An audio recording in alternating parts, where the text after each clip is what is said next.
Here, I think 2 species of Selaginella are there. Yeah, Selaginella wigti ayina ಬೇರೆ ಮೂರನೇ species ಆಯಿತು. Full green ಐತದ ಅದು ಸ್ವಲ್ಪ ರೆಡ್. ಇದು ಬೇರೆ ಇದು ಅದಲ್ಲ ಇದು. ಮುದ್ರಕೊಳ್ತಲ್ಲ ಒಣಗಿದಾಗ ಯಾವ್ದು ಗೊತ್ತಾಯ್ತಾ ಬೆಂಗಳೂರ್ದು? ಹಾಂ ಸರ್, ಅದು ನೀರು ಕೊಟ್ಟ ಸ್ವಲ್ಪ ಹಸಿರಾಗುತ್ತಲ್ಲ. ಹಾಂ, ಅದಾ ಇದು ಅಥವಾ ಬೇರೆನಾ?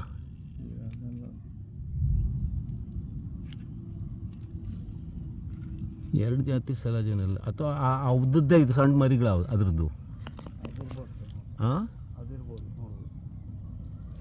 So either this one and these are the same. These may be the babies of that one, or it may be different species. I am not sure. But little bit disturbance is there, and some invasive type weeds also have come here.